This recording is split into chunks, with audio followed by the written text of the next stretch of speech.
الله الرحمن الرحيم وإن كان نقله وإنه من الثقات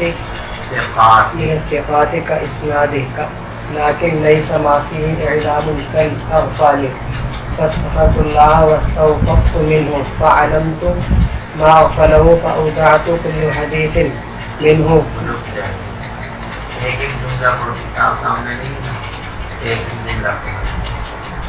وإن كان نقله وإنه من الثقات كالإسناد لكن ليس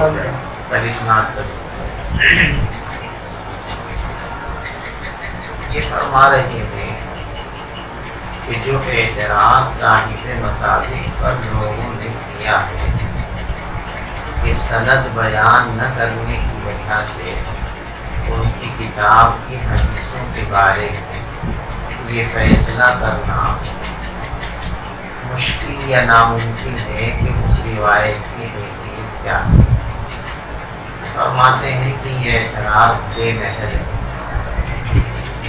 اس لیے کہ جب انہوں نے یہ بات کہی اپنے خطبے میں کہ ہم پہلی فصل میں الصحاح کے عنوان سے بخاری اور مسلم کی روایتیں اپنی کتاب میں لائے تھے، اور دوسری فصل میں الحسان کے عنوان سے ابو داؤد، ترمذی، نسائی، ابن ماجہ اور دارمی کی روایتیں ہیں.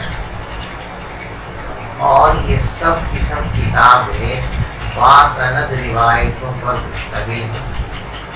تو جب ان کتابوں کے متعلق پہلے ہی بتا دیا گیا کہ یہ فلاں فلاں کتاب کی روایتیں ہم لا رہے ہیں، تو ان روایتوں کے اندر باسند روایتیں موجود ہیں، تو اب ان روایتوں کو بالکل یا بے سند بیان نہیں دے سکتے. لہذا کسی کو اگر تحقیق کرنی ہے کہ اس روایت کی حیثیت کیا ہے تو متعلقہ کتاب کی طرف رجوع کر کے وہ اس کتاب کی حیثیت کو جان سکتا ہے.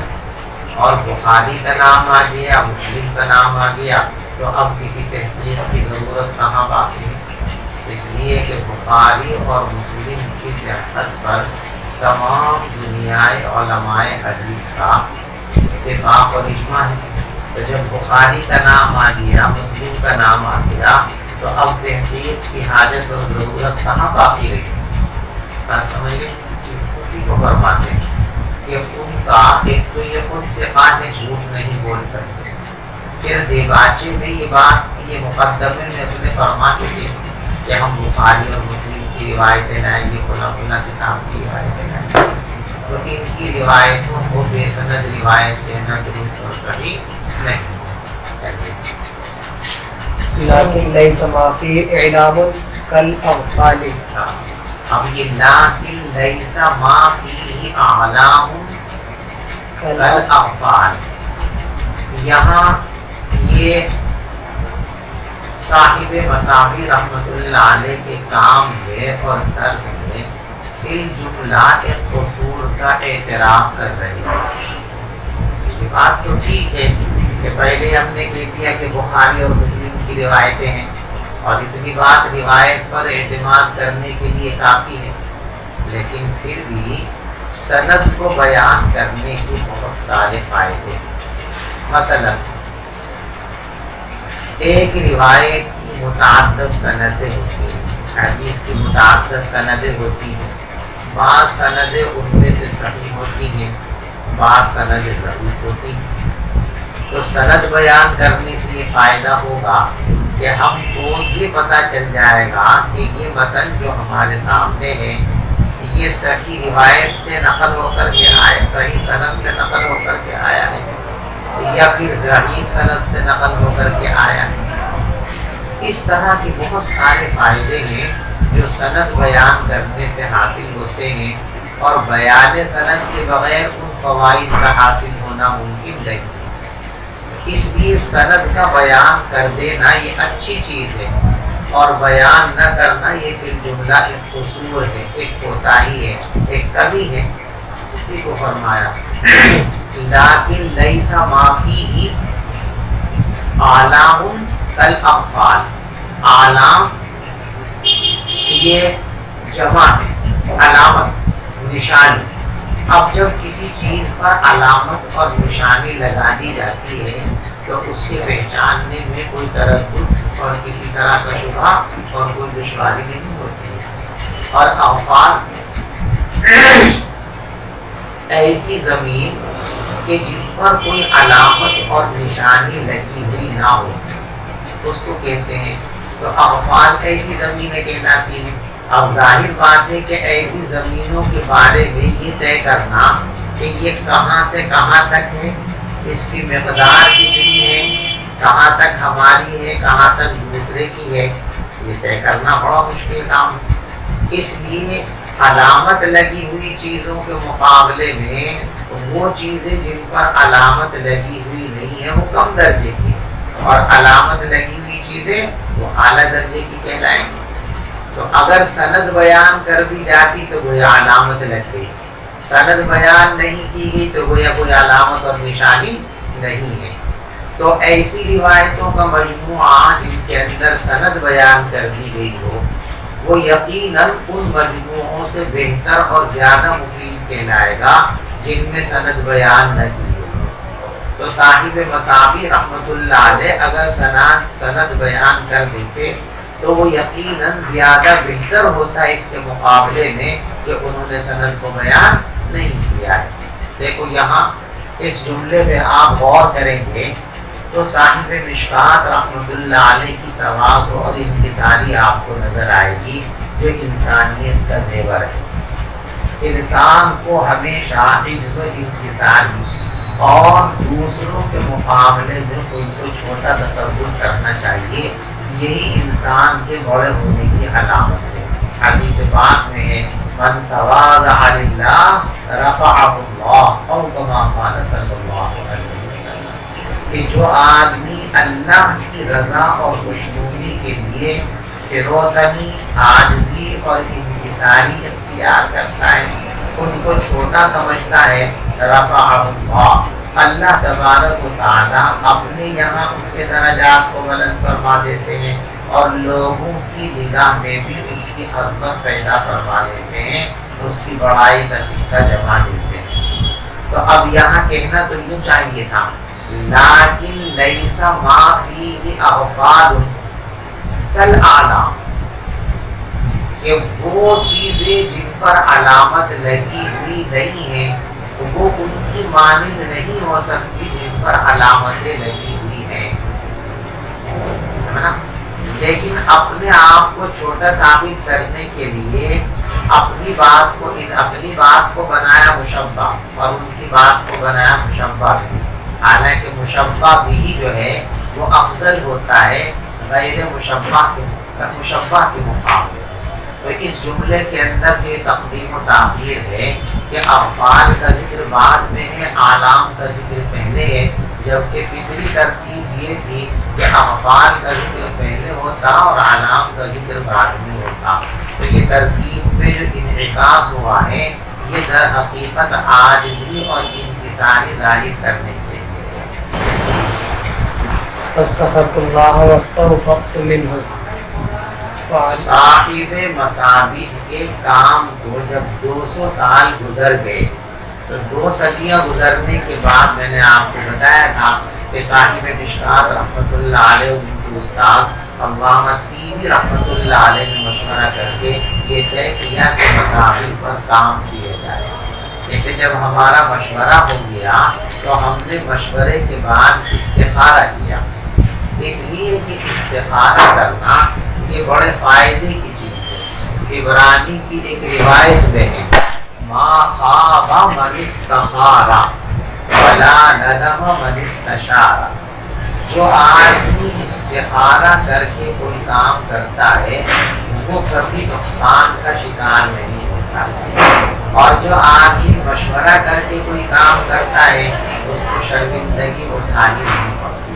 بغیر مشورے کے کام کرتا ہے تو بعض کام الٹے ہو جاتے ہیں، نقصان والے ہو جاتے ہیں، پھر شرمندہ ہونا پڑتا ہے، نادم ہونا پڑتا ہے. تو فرمایا پیغمبر علیہ السلام نے ما خاب من استخار ولا ندم من استشار. جو آدمی استخارہ کر لیتا ہے وہ نقصان کا شکار نہیں ہوتا، اور جو آدمی مشورہ کر لیتا ہے اس کو ندامت اور شرمندگی کا سامنا نہیں کرنا پڑتا۔ تو اس لیے فرماتے ہیں فاستغفرت اللہ، میں نے اللہ تبارک و تعالیٰ سے استخارہ کیا کہ یہ کام کرنا چاہیے یا یہ کام نہیں کرنا چاہیے، اس کام میں انسانیت کا فائدہ ہے یا انسانیت کا فائدہ نہیں ہے، یہ کام اللہ کی رضا والا کام ہے یا اللہ کے نزدیک یہ کام پسند نہیں ہے۔ ان باتوں کو جاننے کے لیے میں نے استخارہ کیا۔ فاستغفرت اللہ، تو میں نے استخارہ کیا اللہ تبارک و تعالی سے۔ واستوقفت منہ، اور میں نے اللہ سے توفیق مانگی، اس لیے کہ انسان کتنا ہی طاقتور ہو، کتنا ہی باصلاحیت ہو، توفیق جب تک اللہ کی طرف سے نہیں ہوتی تب تک انسان سے کوئی کام نہیں ہو سکتا۔ انسان سے ہر خیر کا کام اللہ کی توفیق ہی کا ثمرہ اور نتیجہ ہے، اس لیے ہر کار خیر کے لیے اللہ سے توفیق مانگنی چاہیے۔ اس کی توفیق شامل حال ہو جائے تو پھر کام خود بخود بنتے چلے جاتے ہیں اور صحیح ہوتے چلے جاتے ہیں۔ تو فرمایا واستوقفت منہ، اور میں نے اس سے توفیق طلب کی۔ فَأَعْلَمْتُ مَا أَغْفَلَهُ، بس میں نے علامت لگا دی ان چیزوں پر جن کو یہ علامت چھوڑ دیا تھا صاحب مصابیح نے، یعنی انہوں نے جو سند بیان نہیں کی تھی، میں نے اس کتاب کے اندر تمام روایتوں کی سند بیان کر دی، وہی طور کہ میں نے شروع میں صحابی کا نام پڑھا دیا اور آخر میں کتاب کا حوالہ ظاہر کر دیا۔ فَأَوْدَعْتُ كُلَّ حَدِيثٍ مِّنْهُ فِي مَقَرِّهِ كَمَا رَوَاهُ الْأَئِمَّةُ الْمُتْقِنُونَ وَالثِّقَاتُ الرَّاسِخُونَ۔ اب مشکات شریف میں جو انہوں نے طرز اختیار کیا ہے، یہاں سے اس طرز کی وضاحت فرما رہے ہیں۔ فرماتے ہیں کہ دیکھو، میں نے مصابیح کی ترتیب میں کسی طرح کا تصرف اور تغیر نہیں کیا۔ صاحب مصابیح رحمۃ اللہ علیہ نے جو حدیث جس باب کے اندر اور جس فصل کے اندر رکھی تھی، میں نے اس حدیث کو اسی باب اور اسی فصل میں رکھا ہے، مصابیح کی ترتیب میں کوئی الٹ پھیر میں نے نہیں کیا ہے۔ فَأَوْدَعْتُ كُلَّ حَدِيثٍ مِّنْهُ فِي مَقَرِّهِ، بس میں نے رکھا ہر حدیث کو، مصابیح کی ہر حدیث کو اسی کی جگہ پر، جیسا کہ اس روایت کو روایت کیا تھا قابل اعتماد اور پختہ کار علماء کرام۔ دیکھو ثقہ کی جمع ہے جس کے معنی آتے ہیں قابل اعتماد اور قابل بھروسہ، اور متقنون یہ اس میں فاعل کا صیغہ ہے۔ اتقن یتقن، اتقان کے معنی آتے ہیں کسی کام کو نہایت مضبوطی اور مہارت اور کمال کے ساتھ انجام دینا، اور راسخون یہ راسخ کی جمع ہے۔ راسخ کے معنی آتے ہیں مستحکم اور جمع ہوا۔ اصطلاح کے اندر راسخ کہتے ہیں اس متحقق عالم کو جس کو علوم کے اندر کوئی تردد اور شبہ پیش نہ آتا ہو۔ مثل ابی عبداللہ محمد بن اسماعیل البخاری، یعنی کن کن لوگوں کی کتابوں کی روایتیں یہاں پر ہیں، ان کا نام گنا رہے ہیں۔ صاحب مصابیح رحمۃ اللہ علیہ نے جن کتابوں کی روایتیں لی تھی وہ، اور صاحب مشکات رحمۃ اللہ علیہ نے جن کتابوں سے روایت لے کر اضافہ فرمایا، ان تمام کتابوں کے مصنفین کا نام شمار کرا رہے ہیں، تاکہ آپ کو یہ پتہ چل جائے شروع ہی میں کہ اس کتاب کے اندر کن کن بزرگوں کی کتابوں سے حدیثیں لی گئی ہیں۔ مثل ابی عبداللہ، یہ ابو عبداللہ یہ حضرت امام بخاری رحمۃ اللہ علیہ کی کنیت ہے، اور نام اس کا محمد ہے، والد کا نام اسماعیل ہے، اور بخاری وطنی نسبت ہے، جیسا کہ ابو عبداللہ محمد بن اسماعیل البخاری رحمہ اللہ تعالی۔ دیکھو امام بخاری رحمۃ اللہ علیہ سن 194 میں پیدا ہوئے ہیں اور 256 میں ان کا انتقال ہوا ہے، کل ان کی عمر 62 سال ہوئی ہے۔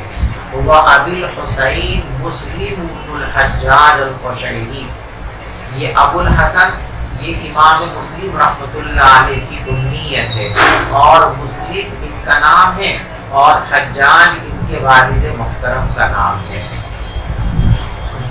اور قشیری یہ قبیلے کی طرف نسبت ہے، ایک قبیلہ ہے قشیر، بنو قشیر، اسی قبیلے سے حضرت امام مسلم رحمۃ اللہ علیہ کا تعلق ہے، اس لیے قشیری کہلاتے ہیں۔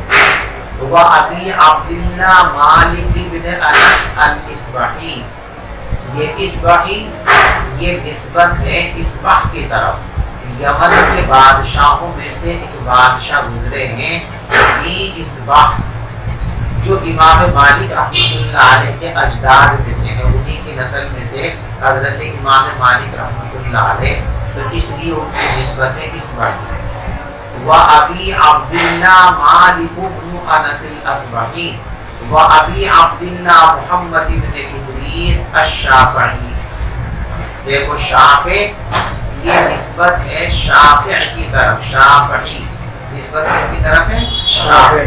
امام شافعی رحمۃ اللہ علیہ کا اصل نام ہے محمد اور والد محترم کا نام ہے ادریس۔ شافعی ان کے اجداد جو کوئی بزرگ ہیں انہی کی طرف نسبت کر کے ان کو شافعی کہا جاتا ہے۔ وابی عبداللہ احمد بن محمد بن حنبل، اور ابو عبداللہ احمد ابن محمد ابن حنبل الشیبان، یہ شیبان یہ بھی قبیلہ ہے، اسی کی طرف نسبت شیبان۔ بات سمجھ پائی آپ کو؟ یعنی ان تمام لوگوں کی کتابوں سے روایتیں لے کر اس کتاب میں جمع کی گئی ہیں۔ وابی عیسیٰ محمد بن عیسیٰ الترمذی، امام ترمذی رحمۃ اللہ علیہ جو مشہور محدث ہیں جن کی کتاب ترمذی شریف ہے، ان کا اصل نام ہے محمد اور ان کے والد کا نام ہے عیسیٰ اور ان کی کنیت ہے ابو عیسیٰ۔ وابی داؤد سلیمان ابن اشعث، دیکھیے امام ابو داؤد رحمۃ اللہ علیہ کے نام سے جو مشہور امام گزرے ہیں ان کا نام ہے سلیمان اور ان کے والد محترم کا نام ہے اشعث۔ اور سجستان یہ ان کی وطنی نسبت ہے، سجستان ایک شہر کا نام ہے، اسی کے یہ رہنے والے تھے، اسی کی طرف نسبت کر کے ان کو سجستانی کہا جاتا ہے۔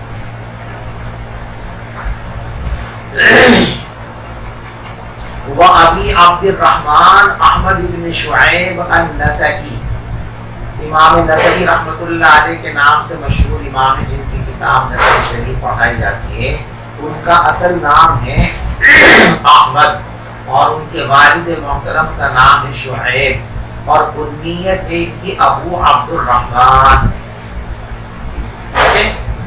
اور یہ رہنے والے ہیں نسا گاؤں کے، نسا ایک گاؤں ہے وہاں کے رہنے والے ہیں، اسی کی طرف نسبت کر کے نسائی کہلاتے ہیں۔ وابی عبداللہ محمد ابن یزید ابن ماجہ، ابن ماجہ کے نام سے جو مشہور محدث گزرے ہیں جن کی کتاب سنن ابن ماجہ کے نام سے، ان کا اصل نام ہے محمد اور کنیت ان کی ابو عبداللہ اور یزید ان کے والد محترم کا نام ہے اور ماجہ یہ ان کے دادا کا نام ہے۔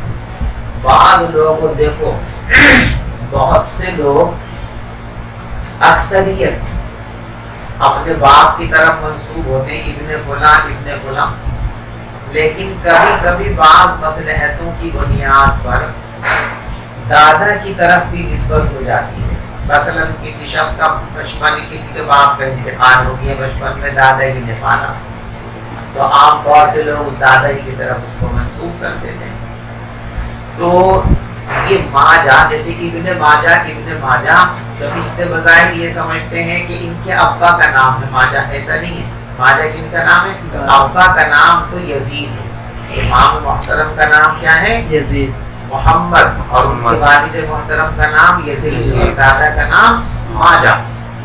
دادا کی طرف نسبت مشہور ہو گئی ابن ماجہ ابن ماجہ ابن ماجہ۔ اور بعض حضرات کی تحقیق یہ ہے کہ ماجہ ان کی اپنی کا نام ہے، اور بہت سے لوگ بجائے باپ کی ماں کی طرف منسوب ہو جاتے ہیں، تو یہ بھی ماں کی طرف منسوب ہیں، لیکن محققین نے اس قول کو تسلیم نہیں فرمایا۔ القزوینی، یہ قزوین یہ بھی نسبت ہے وطن کی طرف، یہ ایک شہر ہے۔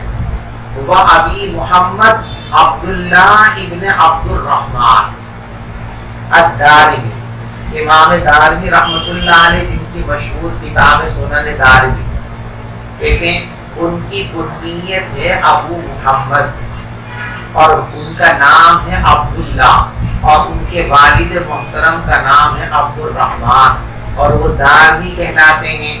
یہ دارم جو ہے یہ بنو تمیم کی ایک شاخ ہے، بڑا قبیلہ ہے دارم، اسی دارم قبیلے سے ان کا تعلق ہے، تو قبیلے کی طرف نسبت کر کے دارمی کہلاتے ہیں۔ وہ ابی الحسن علی ابن عمر الدارقطنی، امام دارقطنی رحمۃ اللہ علیہ مشہور امام گزرے ہیں، محدث گزرے ہیں، اور ان کی کتاب سنن دارقطنی۔ یہ دارقطن بغداد کے اندر ایک محلہ ہے، اسی محلے کے باشندے ہیں، اس لیے دارقطنی کہلاتے ہیں۔ نام ہے ان کا علی، اور ان کے والد محترم کا نام ہے عمر، اور کنیت ان کی ہے ابو الحسن۔ وہ ابو بکر احمد بن حسین البیہقی، امام بیہقی رحمۃ اللہ علیہ بہت بڑے محدث گزرے ہیں، اور کثیر التصانیف ہے، بہت ساری حدیث کی کتابیں ہیں۔ اس کتاب کے اندر بھی ان کی کئی کتابوں کی روایت ہے۔ ان کی ایک مشہور کتاب ہے شعب الایمان، ایک ان کی کتاب ہے دلائل النبوہ، ان کی ایک کتاب ہے مدخل، تو بہت ایک کتاب ہے ان کی البعث والنشور۔ ان سب کتابوں کی روایتیں مشکوٰۃ شریف کے اندر آئیں گی، تو ان کا تعارف کراتے ہیں کہ ابو بکر ان کی کنیت ہے، احمد ان کا نام ہے، حسین ان کے ابا کا نام ہے، اور بیہقی کہلاتے ہیں۔ یہ بیہق یہ ایک شہر کا نام ہے نیشا پور کے قریب، اسی کے رہنے والے تھے، اس لیے بیہقی کہلاتے ہیں۔ وہ ابو الحسن رزین ابن معاویہ العنبری، امام رزین رحمۃ اللہ علیہ ایک بہت بڑے محدث گزرے ہیں، ان کی کتاب ہے جو رزین کے نام سے مشہور ہے، اور اس کتاب کا اصل نام ہے التجرید فی الجمع بین الصحاح۔ یہ کتاب اس وقت دنیا میں کہیں دستیاب نہیں ہے۔ میں نے جب اس کتاب پر یہ تخریج کا کام کیا تھا، جس کا میں نے پہلے آپ کو بتایا تھا، جو حاشیے میں ہے، اس زمانے میں میں نے اس کتاب کو بہت تلاش کیا، اور اکابر علماء سے اس سلسلے میں رابطہ کیا، لیکن سب کی تحقیق یہی تھی کہ اب یہ کتاب دنیا میں کہیں محفوظہ یا مطبوعہ دستیاب نہیں ہے۔ بہرحال ان کی کتاب ہے التجرید فی الجمع بین الصحاح، جو رزین کے نام سے ہے۔ تو ان کی کنیت ابو الحسن، نام ہے ان کا رزین، اور ان کے ابا کا نام ہے معاویہ، اور عبدلی ان کی نسبت ہے۔ یہ قبیلہ قریش کے اندر ایک چھوٹا سا خاندان ہے جس کا نام ہے بنو عبد الدار۔ کیا نام ہے؟ بنو عبد الدار۔ بنو عبد الدار قبیلے سے ان کا تعلق ہے، خاندان سے، اس کی طرف نسبت کرتے ہوئے عبدلی کہلاتے ہیں۔ سمجھ میں آ رہی؟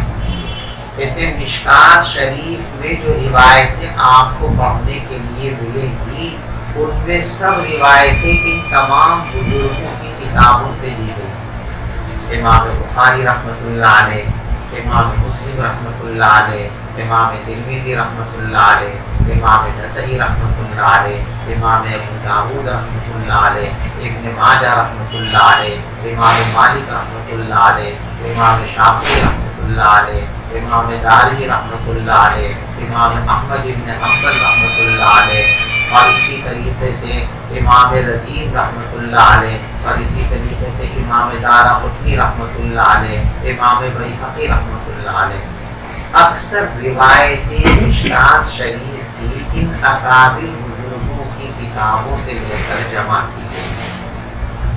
چند روایتیں وہ ہیں جو ان کے علاوہ دیگر ائمہ سے لی گئی۔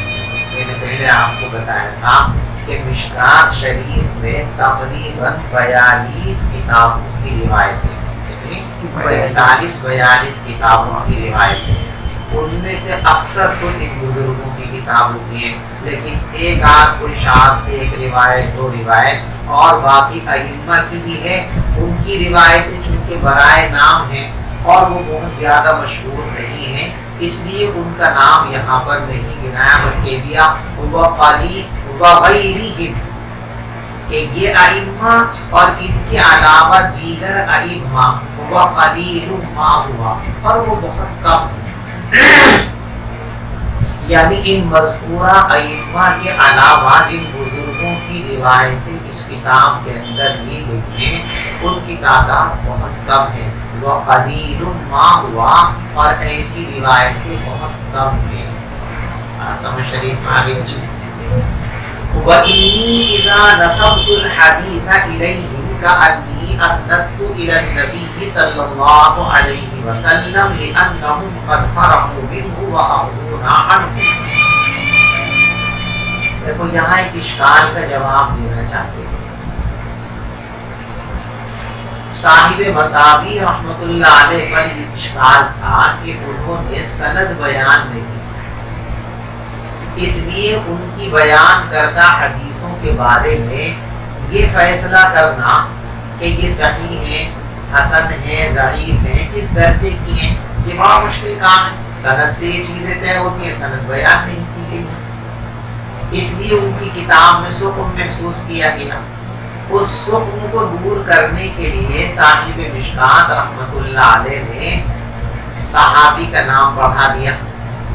اس پر اشکال ہے کہ خالی صحابی کا نام پوری سند تو نہیں ہے، سند پوری کی پوری بیان ہو، اس لیے کہ سند میں ایک ایک راوی کی تحقیق کی جاتی ہے۔ اگر سند میں 5 راوی ہیں، 7 راوی ہیں، 10 راوی ہیں تو سب کی کنڈلی کھنگالی جاتی ہے، سب کی سیرت دیکھی جاتی ہے، چھان پھٹک کی جاتی ہے، یہ کیسا، یہ کیسا، یہ کیسا، یہ کیسا، یہ کیسا۔ جب سارے بالکل ٹھیک تو روایت کو صحیح، اگر ایک بھی خراب آ گیا، ایک میں بھی ضعف اور کمزوری آ گئی تو روایت ضعیف کہلاتی۔ اور صحابی سارے کے سارے حضور، صحابہ پر بحث کرنے کی اور تفتیش کرنے کی ضرورت، جب کسی شخص کے بارے میں یہ پتہ چل گیا کہ یہ صحابی رسول ہے، اب اس کی سیرت کے بارے میں تحقیق اور تفتیش کرنے کی ضرورت نہیں ہے، آنکھ بند کر کے اس کے اوپر اعتماد کرنا ہے۔ اس لیے کہ ان سب کو اولئک هم الراشدون کی سند ملی ہوئی ہے، ہدایت یافتہ ہونے کی سند ملی ہوئی ہے۔ پیغمبر علیہ السلام نے فرمایا اصحابی کالنجوم بأیہم اقتدیتم اہتدیتم، میرے تمام کے تمام صحابہ ستاروں کی مانند ہیں، تم جس کی بھی پیروی کر لو گے ہدایت پالو گے۔ اور ہدایت تو جو خود ہادی ہو، جو مہدی ہو، ہدایت یافتہ ہو، اس کی اقتدا سے تو ہدایت ملے گی۔ جو خود غلط راستے پر ہو اس کی ابتدا تو ضلالت میں لے کر کے جائے گی، برائی کے اندر لے کر کے جائے گی، اس کے ذریعے کیسے ہدایت مل سکتی ہے؟ اور یہاں فرمایا کہ جس صحابی کے پیچھے چلو گے سیدھے جنت میں جاؤ گے، ہدایت مل جائے گی۔ تو یہ سند ہے اس بات کی کہ ہر صحابی ہدایت یافتہ ہے، ثبوت ہے، ان کے کیریکٹر اور سیرت کی تحقیق اور تفتیش کی کوئی ضرورت نہیں ہے، ان پر آنکھ بند کر کے اعتماد کر لیا جائے۔ ان کے بعد جو لوگ ہیں ان کی سیرت کو دیکھا جائے گا، کھنگالا جائے گا، اور یہ طے کیا جائے گا کہ یہ لوگ لائق اعتماد ہی لائق اعتماد نہیں ہے۔ تو اب وہ جو اشکال کہتے ہیں کہ اشکال تو جو کا تو باقی رہا، بھائی سند بیان کرنے سے مسئلہ حل ہو، اور صحابی کا نام ذکر کر دینے کا نام سند نہیں، سند تو تمام رجال کو بیان کرو، اس کا نام سند ہے۔ تو جو کمی نسابی کے اندر تھی کہ راویوں کے نام نہیں بیان کیے گئے تھے، وہ کمی جو کی تو مشکات کے اندر بھی موجود ہے، تو پھر آپ کی محنت کا کیا فائدہ ہوا؟ سمجھ گئے اشکال؟ اس اشکال کا جواب دیتے ہیں کہ ہم نے اگرچہ صحابی کے علاوہ دیگر راویوں کا نام بیان نہیں کیا، صرف صحابی کا نام بیان کیا، لیکن صحابی کا نام بیان کرنے کے بعد ہم نے اس کے ساتھ کتاب کا نام بتا دیا نا، رواہ البخاری، رواہ مسلم، رواہ الترمذی، رواہ البیہقی، رواہ ابو داؤد، رواہ النسائی وغیرہ وغیرہ۔ اور یہ جتنی کتابیں ہیں ان تمام حضرات محدثین نے اپنی کتابوں میں باسند روایتیں بیان کی۔ تو جب ہم نے نسائی کہہ دیا تو نسائی کا نام آتے وہ پوری سند آ گئی نا۔ تو اگرچہ ہم نے سند بالفعل بیان نہیں کی ہے، لیکن کتابوں کا نام لے دینا یہ سند بیان کرنے کے قائم مقام ہے، اس لیے کہ انہوں نے سند کی اتنی تحقیق کر دی ہے کہ اب ہمیں اس پر مزید کچھ کرنے کی حاجت اور ضرورت نہیں رہی ہے، اسی کو فرماتے ہیں۔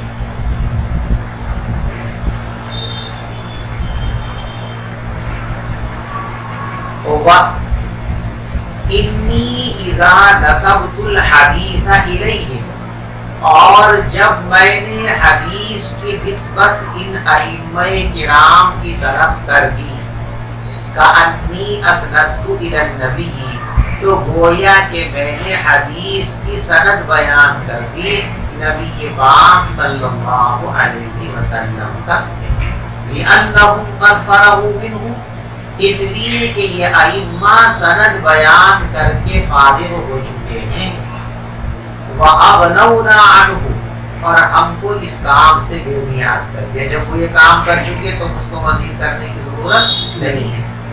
آپ سمجھ پائیں؟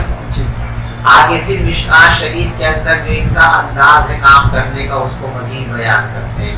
وَسَرَدْتُ الْكُتُبَ وَالْأَبْوَابَ كَمَا سَرَدَهَا، اور میں نے تمام کتابوں کو اور تمام ابواب کو اسی ترتیب اور تسلسل پر رکھا ہے جس طرح اس کو رکھا تھا اور مرتب کیا تھا صاحب مصابیح رحمۃ اللہ علیہ۔ وَاقْتَفَيْتُ أَثَرَهُ، اور میں چلا ہوں ان کے نشانات قدم پر اس سلسلے میں، یعنی میں نے اپنی طرف سے کوئی ترمیم، کوئی تغییر، کوئی تبدیلی نہیں کی ہے۔ جو کتاب جہاں تھی وہی ہے، جو باب جہاں تھا وہی ہے۔ ایسا نہیں کیا میں نے کہ کسی کتاب کو آگے کر دیا، کسی کو پیچھے کر دیا، کسی باب کو بدل دیا نا۔ کتاب الایمان ہے، اس کے بعد جو ہے کتاب الاعتصام ہے، اس کے بعد کتاب العلم ہے، اس کے بعد کتاب الطہارت ہے۔ تو یہی ترتیب جو آپ کو مشکات میں ملے گی کہ پہلے کتاب الایمان ہے، اس کے بعد جو ہے کتاب الاعتصام ہے، اس کے بعد کتاب العلم ہے، اس کے بعد کتاب الطہارہ ہے۔ یہ وہی ترتیب ہے جو مصابیح کے اندر تھی، تو میں نے ترتیب میں کوئی تغیر نہیں کیا ہے۔ وَقَسَمْتُ كُلَّ بَابٍ غَالِبًا عَلَى فُصُولٍ، اور میں نے اکثر و بیشتر ہر باب کو تقسیم کیا ہے 3 فصلوں پر۔ مصابیح کے اندر 2 فصلیں تھیں، ایک فصل کا عنوان تھا الصحاح اور دوسری کا تھا الحسان۔ میں نے ہر باب کے اندر کتنی کی ہیں؟ 3 فصلیں کی، ایک فصل کا اضافہ کیا ہے۔ دیکھو لفظ غالباً لایا، کہنا تو یوں تھا وَقَسَمْتُ كُلَّ بَابٍ عَلَى فُصُولٍ، میں نے ہر باب کو 3 فصلوں پر تقسیم کیا ہے، لیکن غالباً کا لفظ لائے ہیں خاص مقصد کے لیے۔ کچھ ابواب ایسے بھی آئیں گے اس کتاب کے اندر جس میں 2 ہی فصلیں ہیں، تو اس لیے غالباً بڑھا دیا کہ اکثر تو ایسا ہی ہے کہ ہر باب کے اندر 3 فصلیں آپ کو نظر آئیں گی، لیکن کچھ ابواب آپ کو ایسے بھی نظر آئیں گے کہ جہاں صرف 2 ہی فصلیں ہوں گی، تیسری فصل نہیں ہوگی۔ اب وہ 3 فصلوں کی تفصیل بیان فرماتے ہیں۔ اولھا ما اخرجہ الشیطان، پہلی فصل مشتمل ہے ان احادیث پر جن کی تخریج کی ہے شیخین نے، یعنی امام بخاری رحمۃ اللہ علیہ اور امام مسلم رحمۃ اللہ علیہ، او احدہما یا دونوں میں سے کسی ایک نے، یعنی کچھ روایتیں تو متفق علیہ ہیں پہلی فصل کے اندر کہ وہ مسلم شریف میں بھی بخاری شریف میں، کچھ وہ روایتیں فصل اول کی ہوں گی جو صرف بخاری شریف کے اندر مسلم شریف کے اندر، کچھ وہ روایتیں ہوں گی جو صرف مسلم شریف کے اندر ہے بخاری شریف کے اندر نہیں ہے۔ وَاقْتَفَيْتُ بِهِمَا وَإِنِ اشْتَرَكَ فِيهِ الْغَيْرُ لِعُلُوِّ دَرَجَتِهِمَا فِي الرِّوَایَةِ۔ دیکھو بخاری اور مسلم میں جو روایتیں، وہ روایتیں بہت ساری روایتیں وہ ہیں جو بخاری اور مسلم کے ساتھ ساتھ دوسری کتابوں کے اندر بھی ہیں۔ مثلا یہی کتاب کی جو پہلی روایت ہے آگے آئے ہوئی ہے انما الاعمال بالنیات، یہ بخاری شریف کے اندر بھی ہے، مسلم شریف کے اندر بھی ہے، ترمذی شریف کے اندر بھی ہے، بلکہ یوں کہیے کہ حضرت امام مالک رحمۃ اللہ علیہ کی موطا کے علاوہ تقریباً ہر بڑی کتاب کے اندر یہ روایت موجود ہے۔ تو اب انہوں نے صرف کیا لکھا متفق علیہ، حالانکہ صرف بخاری اور مسلم کے اندر تو نہیں ہے، تو اب کیا لکھنا تھا رواہ البخاری و مسلم و ترمذی و ابو داؤد و نسائی فلاں فلاں فلاں۔ یہ فرماتے ہیں کہ جو کتاب بخاری شریف اور مسلم شریف میں ہے اور اس کے علاوہ دیگر کتابوں کے اندر بھی ہے، تو ہم نے دوسری کتابوں کا حوالہ ذکر نہیں کیا، بس بخاری اور مسلم کے حوالے پر ذکر کر دیا، اس لیے کہ اعلیٰ کو بیان کرنے کے بعد ادنا کو بیان کرنے کی ضرورت۔ ان دونوں کتابوں کا مقام تمام کتب حدیث کے اندر چونکہ سب سے اعلیٰ اور فائق ہے، تو ان کا نام آ گیا، تو اب پھر اعتبار کے لیے کسی دوسری شہادت کی ضرورت، کسی دوسری گواہی کی ضرورت نہیں ہے، اس لیے ہم نے باقی کتابوں کا حوالہ نہیں دیا، اسی کو فرماتے ہیں وَاقْتَفَيْتُ بِهِمَا، اور میں نے اکتفا کیا ہے انہی دونوں کتابوں کے حوالے پر، اگرچہ اس حدیث کی روایت میں مشترک ہیں، ان کے علاوہ دوسرے ائمہ بھی شریک ہیں، تو میں نے ایسا کیا یہ علو کی درجتہما فی الروایہ، اس لیے کہ روایت حدیث میں ان دونوں بزرگوں کا مقام بہت اعلیٰ اور بہت بلند ہے۔ وَثَانِيهُمَا مَا أَوْرَدَهُ غَيْرُهُمَا مِنَ الْأَئِمَّةِ الْمَذْكُورِينَ، اور دوسری فصل ان تین فصلوں میں سے وہ ہے جو مشتمل ہے ان احادیث پر جس کو نقل کیا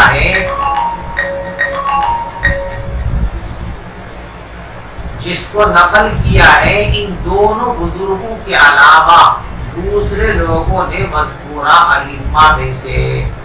وَثَالِثُهُمَا مَا اشْتَمَلَ عَلَى مَعْنَى الْبَابِ، اور تیسری فصل وہ ہے جو مشتمل ہے ان روایتوں پر جو باب کے مضمون سے مناسبت رکھنے والی ہیں اور اس کے ساتھ ملحق ہونے والی ہیں کسی مناسبت کی بنیاد پر۔ وہاں محافظت علی الشریعہ، یہاں سے آگے کل تشریح